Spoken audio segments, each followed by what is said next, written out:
As a sound designer, you're always listening for weird sounds all the time.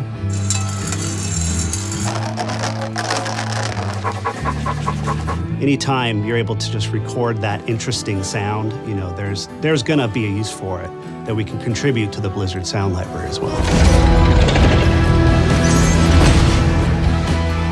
So the way that we create some of the sounds for StarCraft is you have to respect the source. You have to respect where it came from.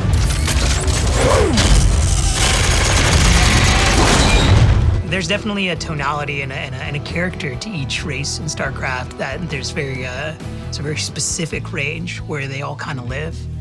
So for us, what made it really interesting was respecting the source and then going somewhere fresh with it.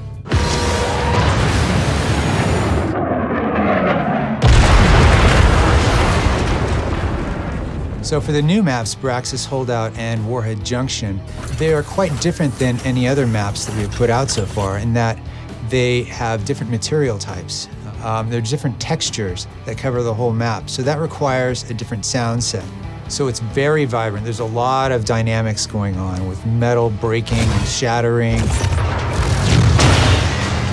Yeah, I think we could start just throwing some junk around. It really invokes a different feeling than the other maps that supports the StarCraft universe we're trying to convey.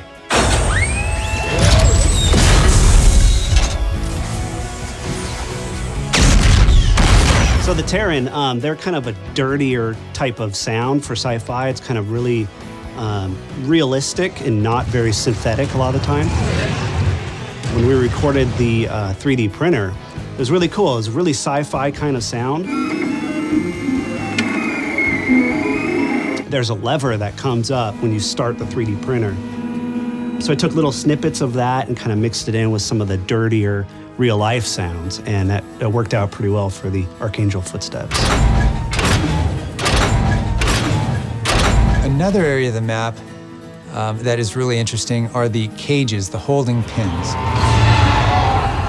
These hold the Guardians, the Ultralisks, Banelings, and Zerglings. And when they come out of those pens and the Ultralisks are screaming and the Zerglings are hissing. And Someone reached out to us from within the company and they had a pet pig. Turn around. Turn around. You can't say no to that. That's gold. Play that last one again. It totally reminds me of the original Zergling. so we lower it in pitch.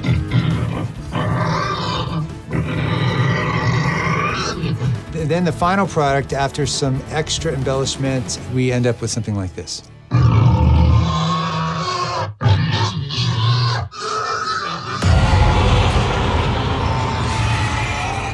A lot of the character and emotion in the sound is already there. It's on the other side of the mic where this magic happens.